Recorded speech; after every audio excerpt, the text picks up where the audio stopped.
primera para aclarar bien estos conceptos desde cómo los revisamos nosotros. Primero que todo, un repasito súper rápido sobre conceptos básicos. Me queda clarísimo que para poder entender bien este tema tenemos que tener mucha claridad frente a lo que es el sexo, el género, la identidad y la preferencia genérica, porque son 4 conceptos súper diferentes que cuando sabemos diferenciar, pues nos pueden ampliar la capacidad de comprensión. Hablamos del sexo cuando nos referimos a algo que es biológico, el género ya corresponde a una construcción social. La identidad es la percepción íntima, subjetiva de sentirnos hombres o sentirnos mujeres o cualquiera de las múltiples opciones que hay. Y también es importante entender que la preferencia genérica es la atracción o la atracción erótica o afectiva a personas de uno u otro o ambos sexos o géneros. Partiendo de ese concepto, pues vamos a entender entonces que hoy vamos a trabajar un tema relacionado con la identidad. Hemos en nuestro centro adoptado el concepto de discordancia sexogenérica identitaria, entendida esta como una condición de vida. Ahorita hablábamos si era una patología, si no lo es. Desde la posición que nosotros tenemos en nuestra clínica, no consideramos que las discordancias sean una patología como tal, sino una condición de vida del ser humano, que en este caso requiere un acompañamiento desde diferentes áreas del saber para que la persona pueda sentirse concordante con su identidad. Es la razón del por qué no lo ponemos dentro de la enfermedad, pero tampoco lo quitamos dentro de las situaciones de vida que requieren un acompañamiento. Y hablamos de disforia de género cuando hay un sentimiento desagradable o una insatisfacción manifiesta con el sexo o el género que socialmente ha sido asignado. Entonces, para mí es importante resaltar que no todas las personas que tienen una discordancia sexogenérica tienen disforia de género. En el título de la presentación pusieron los organizadores esto, pero para mí sí es bastante importante aclarar que no entendemos el concepto de disforia de género como una enfermedad, sino que es cuando la persona se siente mal entre su sexo, su género y su identidad. Por lo tanto, pueden haber personas con discordancia sexogenérico-identitaria que no tengan disforia de género, en cuyo caso, pues el tratamiento y el abordaje terapéutico será diferente. Al hablar del tema de las discordancias, pues hay un lenguaje en común que vamos utilizando. Hablamos del uso de hormonas cuando se necesitan hormonas para lograr estos cambios físicos. Hablamos de reasignaciones quirúrgicas, cosméticas, estéticas, cuando necesitamos algún tipo de cirugía que modifique el cuerpo y les permita tener la concordancia. Y hablamos de rol cruzado cuando la persona vive el rol asignado socialmente al otro género. Es importante que empecemos lo puse aquí porque me pasó cuando empecé a atender a los primeros chicos y chicas que empiezan a utilizar un lenguaje que nosotros también tenemos que utilizar. Se habla de cisgénero cuando hay esa congruencia entre el sexo, el género y la identidad. Si quienes estamos aquí tenemos esa congruencia, podríamos decir que somos personas cisgénero, y ellos muchas veces también nos refieren como los cis, ¿sí? Y se habla de género fluido cuando es una persona que transita entre los dos géneros o en cambio continuamente, que puede transitar, a veces rotan entre la identidad y el género, y algunas personas consideran como rompiendo las normas sociales que frente al género socialmente se hayan establecido. Otro concepto interesante que me parece compartir es, entendamos y recordemos que la terminación ismo corresponde a una condición de enfermedad o patología. Es la razón por la que hace muchísimos años se hablaba de homosexualismo, transexualismo. Hoy, hablando de una condición de vida, no podemos hablar de que sea un ismo, sino que se habla de edad. Entonces, por eso se habla de homosexualidad, transexualidad, bigeneridad, travestidad, que son palabras que apenas pues a veces están llegando a nuestro léxico, pero que tenemos que empezar a manejar. Y hablando de la preferencia genérica, como a veces es confuso, que si es un hombre que tiene vulva, entonces le gustan las mujeres, entonces que si es heterosexual o que si es… nos enredamos tanto en esos conceptos, pues una propuesta interesante es esta, y es decir, que cuando la atracción es hacia hombres, es una persona que es androfílica, si la atracción es hacia mujeres es ginecofílica, y si la atracción es hacia hombres y mujeres es una atracción bifílica. Y así no nos enredamos con que si yo tengo pene y tú tienes vagina, entonces ¿qué venimos siendo? Y otro concepto interesante es el concepto de la pansexualidad, que la pansexualidad es el gusto o placer por vincularnos afectiva o eróticamente con cualquier ser humano. Es decir, que si alguno de los que estuviéramos aquí tuviésemos como pareja una persona transexual, seríamos unas personas pansexuales, ¿sí? Entendiendo estos conceptos básicos, evidentemente no vamos a profundizar acá, es entender que esto ha tenido una historia, ha tenido todo un recorrido histórico.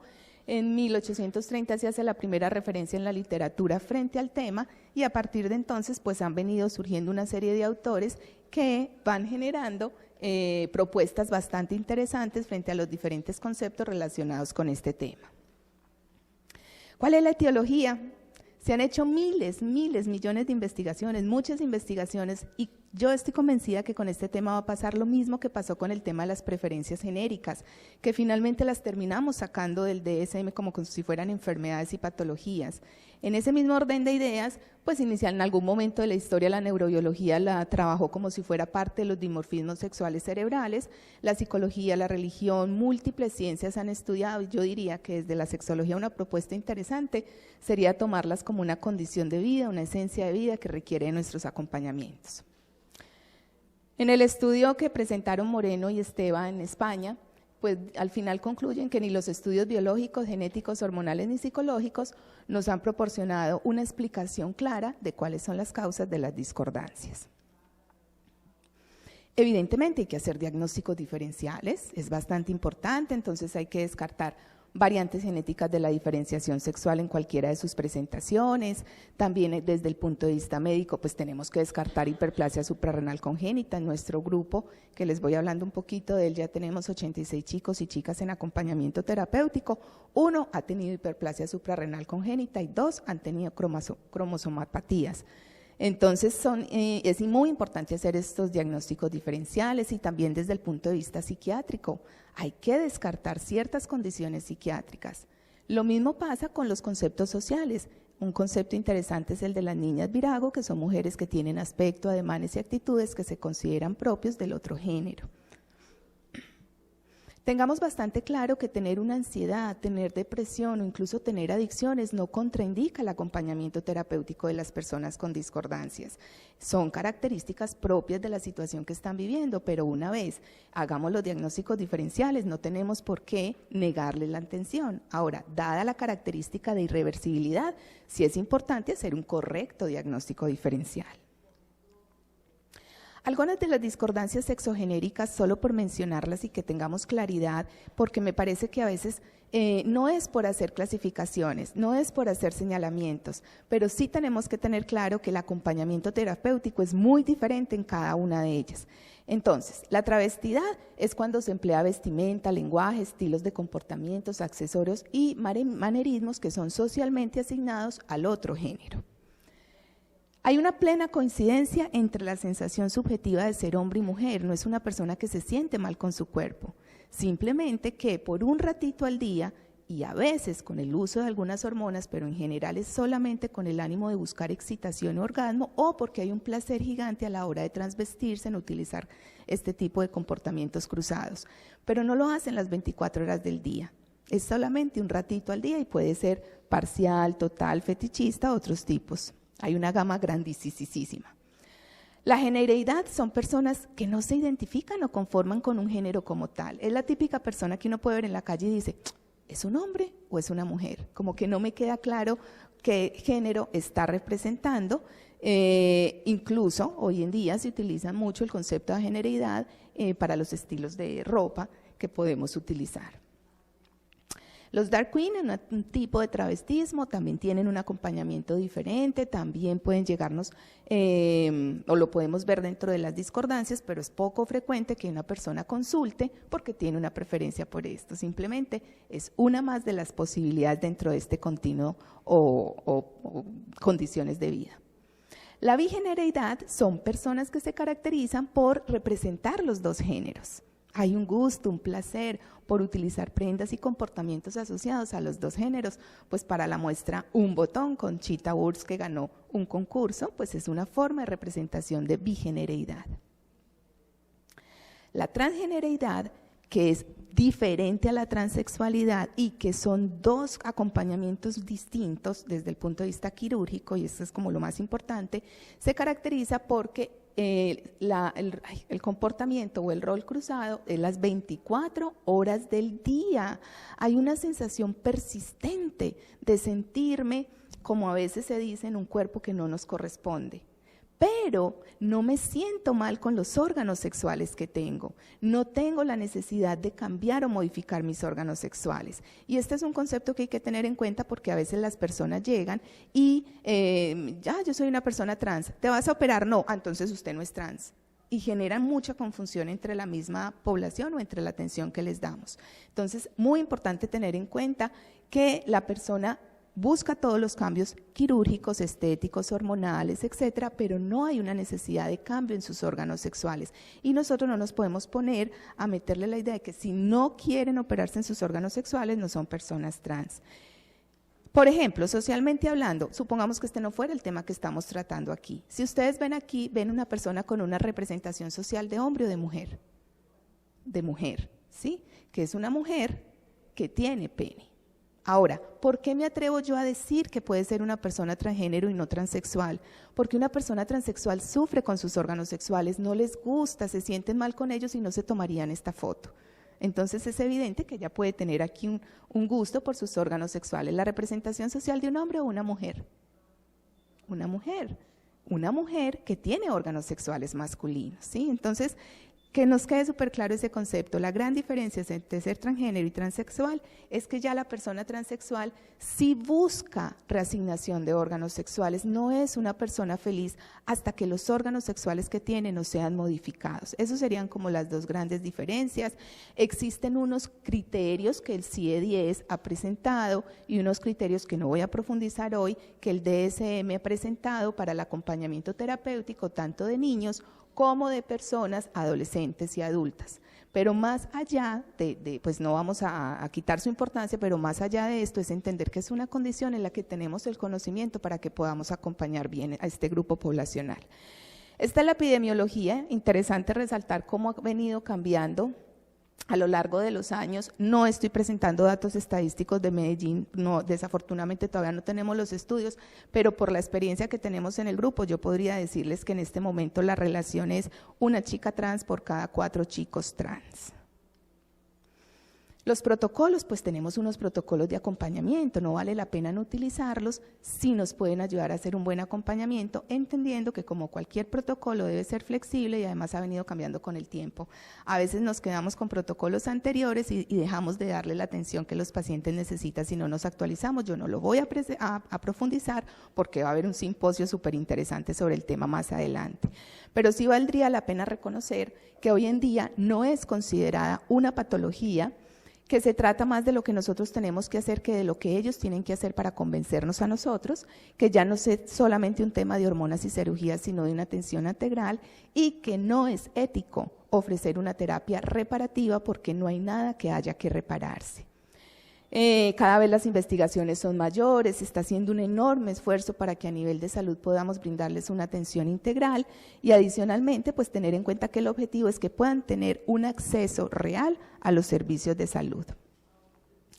Este nuevo protocolo ya hizo unos cambios interesantes, por ejemplo, la psicoterapia ya no es obligatoria 2 años, sí se sugiere, yo les sugiero a mis pacientes que lo hagan, sí lo hacemos en nuestro centro porque sí se nota la diferencia entre quienes lo hacen y no, sin embargo ya no es una obligación que lo tengan que hacer para poder tener acceso al resto del protocolo, esos deben ser, como les decía, flexibles. Y ojalá tuviéramos unidades de atención funcionales para los pacientes en nuestras clínicas, en nuestras instituciones. Desafortunadamente, pues no contamos todavía con ellos, pero sería un lindo objetivo. El protocolo requiere de un diagnóstico interdisciplinario, de un acompañamiento integral, la búsqueda de todas las reasignaciones que necesiten, la valoración por los diferentes especialistas, los acompañamientos terapéuticos y generar redes de apoyo. En este caso, nosotros tenemos un grupo que se llama Transeres.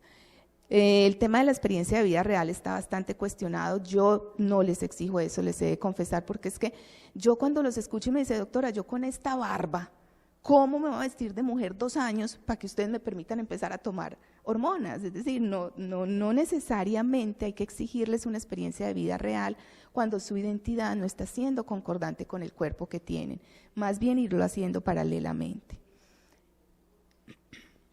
El acompañamiento médico sexológico pues es bastante importante, tenemos una función gigantísima y un sabor que puede aportarles mucho a estos chicos y chicas, y la psicoterapia desde las diferentes corrientes que manejemos en los lugares donde los atendamos.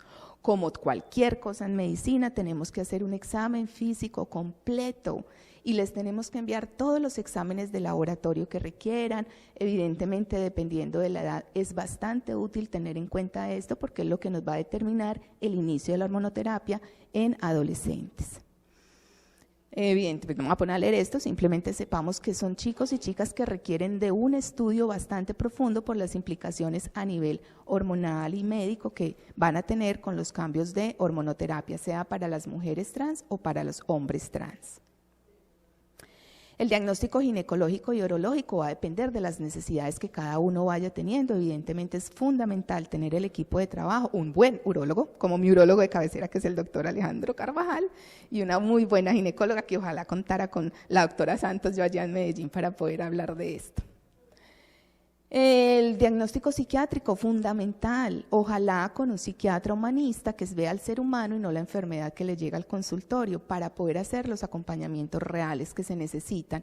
Y a veces no tenemos en cuenta, pero el acompañamiento legal es fundamental, son demasiadas las cosas que tienen que cambiar en su vida desde todos estos aspectos. Los chicos preguntan mucho y tenemos que empezar a sacar tarjeta militar, que en Colombia es obligatoria para los hombres, entonces es importante contar con alguien que nos pueda dar ese asesoramiento. Desde el punto de vista de la hormonoterapia cruzada, pues no voy a profundizar hoy en dosis y medicamentos en áreas del tiempo, pero sí entender que el éxito es hacerlo bien y que haya un muy buen acompañamiento médico para que no vayan a tener efectos colaterales, hacer una buena evaluación prehormonal, la autorización sexológica. Ayer hablábamos de la importancia de un buen consentimiento informado cuando preguntaban cómo cubrirnos en salud desde el punto de vista legal. No digo hacerlo para cubrirnos en salud porque lo vamos a hacer mal, pero si es un tema que requiere de que tengamos o que el paciente tenga muy buena información sobre las implicaciones que hay detrás de todo esto, ya que muchos de ellos terminan hormonizándose. El tratamiento cruzado es muy elemento la hormonoterapia es muy importante en el proceso para optimizar el proceso, mejorar la calidad de vida. Ayer vimos toda una charla en la importancia en la calidad de vida y limitar las comorbilidades psiquiátricas que acompañan este tema. Existen unos criterios de elegibilidad que hay que tener muy claros a la hora de afrontar a estos pacientes, tener conocimiento de los efectos, el tema de, como les decía, la experiencia de vida real, la identidad sexual consolidada, tener una estabilidad en la parte emocional y que sean personas que se comprometan a ser muy juiciosos en sus acompañamientos. Existe una hormonoterapia muy clara para las personas que son mujeres biológicas o transmasculinos, y para los hombres biológicos o transfemeninas, ¿sí? Muchos medicamentos que se utilizan. Sí quisiera hacer un poquito de énfasis en esto y es el acompañamiento en niños. En nuestro grupo he tenido la fortuna de acompañar a 4 chicos, es que llevamos 3 añitos en el grupo, menores una tiene 7 añitos, una 9, una 11 y otra 12. Es importante tener en cuenta esto, hacer un diagnóstico certero, un acompañamiento psicológico, la autorización de los tutores, haber alcanzado por lo menos un Tanner 2 para empezar la parte hormonal y generalmente lo que se utilizan son análogos de la GnRH hasta los 18 años cuando ya se puede empezar la hormonoterapia, dado que estos tienen reversibilidad en caso de que hasta los 18 años la persona todavía quiera o reverse su proceso, lo cual si se ha hecho un buen acompañamiento es bastante extraño. Entendamos que nuestra función no es decidir si lo acompañamos, si lo atendemos o no, sino acompañarlos en el proceso. Y desafortunadamente algunos tienden a automedicarse porque no encuentran servicios de atención donde puedan ser atendidos. La otra situación es que a veces, siéndoles bien sinceras, saben más que nosotros. Eso se saben las dosis, los efectos, hasta saben hacerlo muy bien. Otros acompañamientos es fonoaudiología, foniatría, cosmetología, manejo de la imagen corporal, la parte de la asesoría genética que ha sido muy importante cuando hemos tenido chicos, siempre les mandamos el cariotipo, la verdad es que sí vale la pena porque así es como hemos encontrado las personas pues que en el grupo han tenido algunos de los diagnósticos diferenciales que les informé al principio y hacer toda la asesoría legal.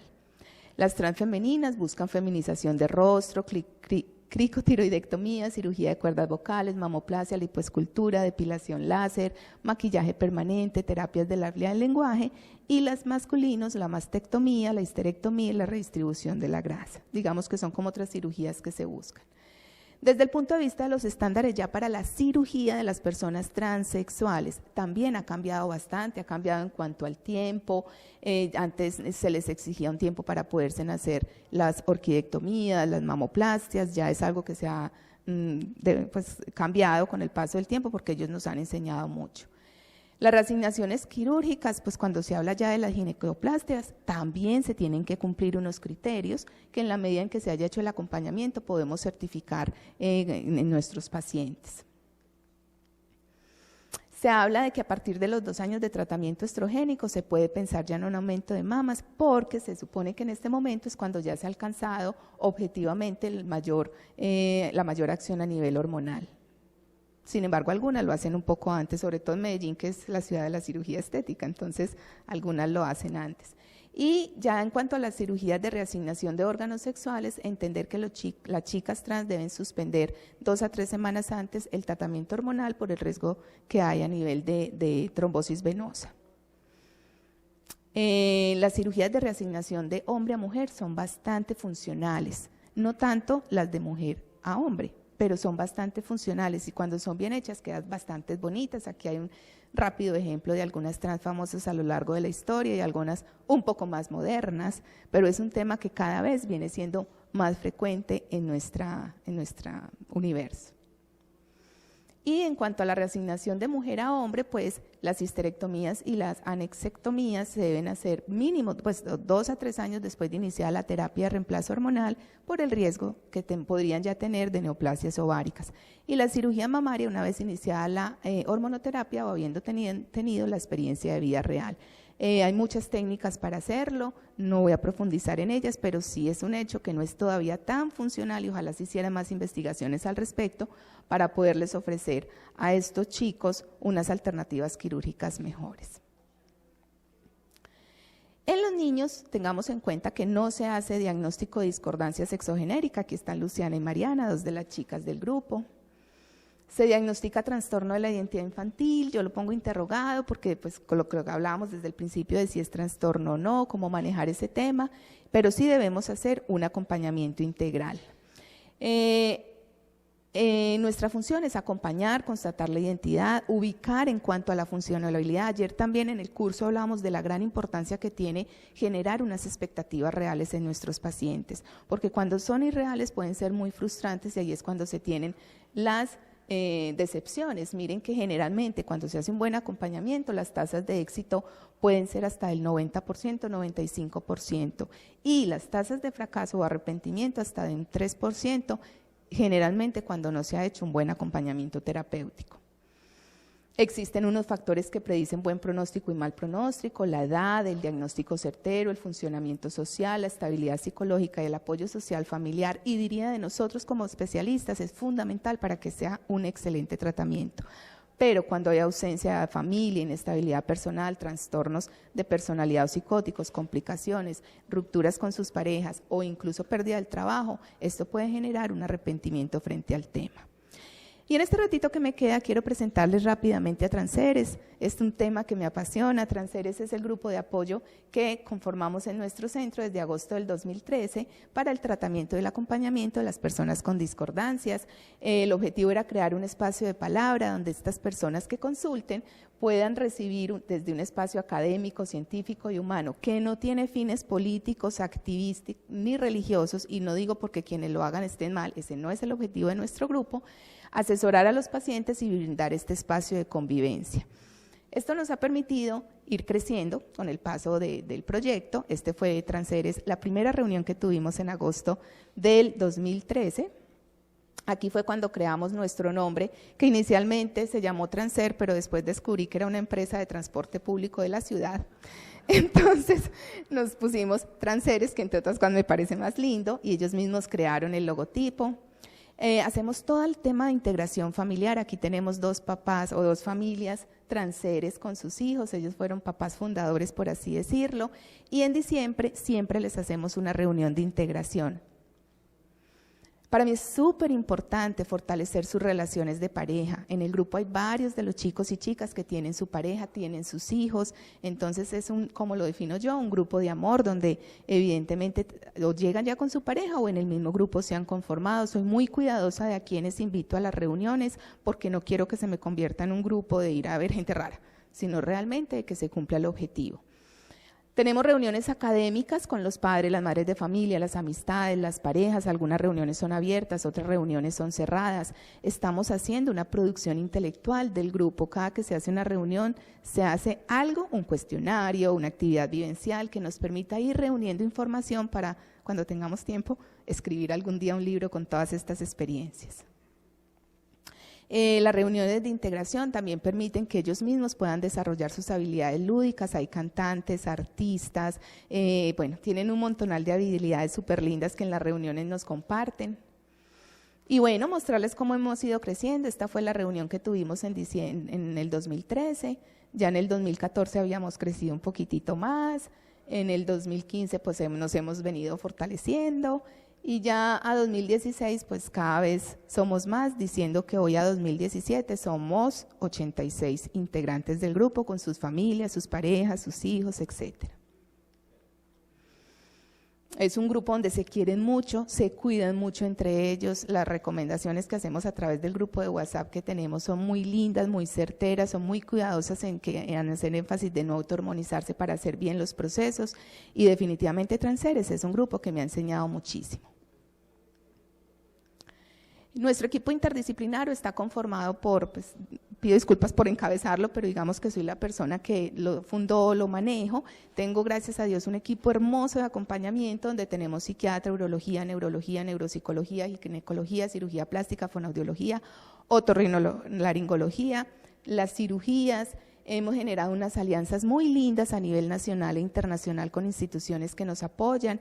Tenemos un guía espiritual porque hay muchos papás y mamás que me piden de un religioso que les pueda hablar del tema para quitar culpas. Entonces, gracias a Dios, pues está el padre Diego José, que trabaja en una institución muy importante de la ciudad, en Caldas se llama, que es una de las iglesias más importantes. Entonces, tiene peso importante en la ciudad. También tenemos la doctora Catalina Cardoso, una abogada que es empoderadísima del tema y que es la que nos ha hecho las tutelas de una forma tal que no nos nieguen ninguna, para cuando necesitan pues las reasignaciones. Y desde el punto de vista complementario pues tenemos esencias florales, reikis o complementarias cuando así se necesitan. Toda la parte educativa y la gerencia. ¿Qué avances hemos tenido? 86 personas, la persona más chiquitita tiene 7 años, la persona más adulta 72, buscando que puedan tener todos los cambios a nivel de este lugar. No voy a profundizar en esto, simplemente decirles que tenemos chicos y chicas con todas las discordancias sexogenéricas, con todas las profesiones. Ojalá me pudiera quedar hablando de esto. No voy a negarle nunca la entrada a una persona sexoservidora a Transeres. Pero en el grupo, que también se van depurando solitos, tengo 3 médicos, 5, o tenemos pues 5 abogados, hay de todas las profesiones. Entonces es bastante importante que quitemos el imaginario que una persona trans está destinada a no poder ser funcional, a no formar una pareja o a no poder estudiar, porque definitivamente el nivel académico de Transeres es bastante alto. Pueden tener cualquier preferencia genérica, que es también otro mito que da al respecto, y evidentemente también pueden casarse y tener familia. Esta fue una presentación que hicimos en Beijing sobre este tema, o sea que Transeres ha empezado a trascender fronteras colombianas. Somos también actores transformadores, en la medida en que nos lo permitimos, participamos en las charlas por las diversidades para que Transeres también empiece a hacer presencia a nivel social. Y que es un logro gigante y fue haber logrado que la primera niña trans en Colombia hiciera su primera comunión como niña. Entonces también pues gracias al acompañamiento de los religiosos que se dieron el permiso de poderla hacer su primera comunión. Esto nos ha llevado a un crecimiento tan grande que estoy a puertas de la conformación de una corporación que se va a llamar Corporación de Apoyo Psicosocial CEPI, donde vamos a tener a Transeres y Apoyo y Vida, que es el grupo de mujeres con cáncer que también tenemos en nuestra institución. Ya para ir terminando, ¿qué dificultades hemos encontrado con nuestro tema? Por parte de nosotros como prestadores del servicio de salud es que preferimos tratarles porque no tenemos conocimiento, nos preocupamos a veces más por su preferencia genérica que por su identidad, nos molesta pensar que van a tener un exagerado comportamiento, nos sentimos intimidados por no tener conocimiento del tema y porque ellos a veces llegan con más conocimiento que nosotros, o mostramos una compasión exagerada o tenemos dificultades en el suministro de los medicamentos por parte de las farmacias. Desconocemos las herramientas institucionales para acompañarlos, eso lo veo yo todo el tiempo. El uno le dice que dentro de 3 años lo puede atender, el otro hasta 6 años les han dicho para poder empezar el acompañamiento. Desconocimiento en el abordaje individual, discriminamos a la población, tenemos incongruencias entre lo que dice un profesional y el otro frente al tratamiento. La creencia de que tienen mayor riesgo de VIH, entonces a todos pues es como, no, hagamos esto, primero a ver si usted sí puede ser atendido, que pues aunque está dentro del pool de exámenes no hay una relación directa, o la dificultad para dirigirnos a ellos como él o ella. Por parte de ellos, a veces se sienten que se les están negando los derechos, entonces llegan bastante enojados, se ponen a la defensiva, también desconocen sus derechos y no los piden, y el abuso de confianza por parte de algunos profesionales, porque sí me ha pasado, tuve el caso de una chica que 8 veces la citó el endocrinólogo cada 8 días para revisarle sus órganos sexuales y no le había empezado hormonoterapia. Entonces, a veces abusamos. Como conclusión, chicos, no existen comportamientos sexualmente universales. Lo que puede ser normal en un lugar puede ser considerado anormal en otro. Entonces, este es un tema en el que tenemos que tener una visión integral.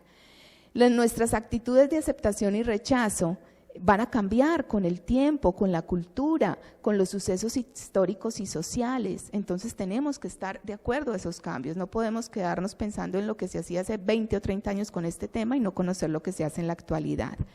Habría que evaluar por qué muchas veces ante situaciones de expresión afectiva entre personas de la diversidad nos enojamos, pero validamos comportamientos como la violencia sexual, tema que van a hablar a continuación acá en el salón.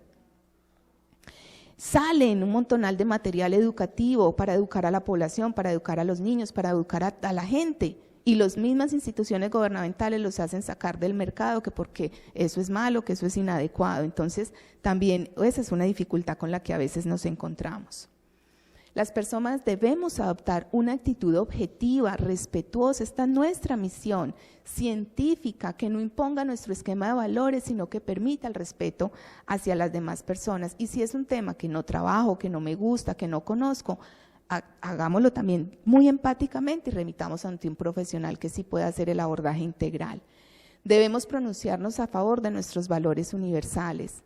Debemos luchar por los valores, por el respeto, por la integridad y los valores éticos. Tener un conocimiento real de la sexualidad, sin tener prejuicios, sin hacer señalamiento, que no dañemos a otras personas y nos dañemos a nosotros mismos. Esto no significa una permisividad absoluta y total. Significa que tenemos la responsabilidad de tener empatía y aceptación a cualquier persona siempre y cuando, y ese siempre y cuando no lo podemos olvidar. No daña a la persona, a la pareja, ni a otras personas. No se le obligue a nadie a hacer algo que no quiera. No esté en contra de la voluntad de las personas o los participantes. Y no nos aprovechemos del desconocimiento, la inconsciencia y la discapacidad de otra persona para obligarla a hacer algo que no quiere. Si ese paradigma se cumple, entonces debemos entender, y con esta frase pues me voy ya despidiendo, que el sustrato biológico, neurológico, hormonal y genético, todas esas características tan distintas que encontramos entre todos, determina diferencias, no determina desigualdades. Por tal motivo, todas las personas con una discordancia sexogenérico-identitaria tienen muchísimo que enseñarnos.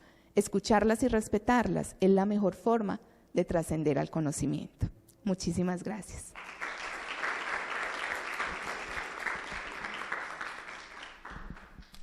Infelizmente, de acordo com o tempo, a gente não vai abrir para perguntas. Gostaria de agradecer a excelente explicação e a brilhante aula da doutora Carolina, tá? Parabenizá-la pelo grupo, pelo cuidado com os nossos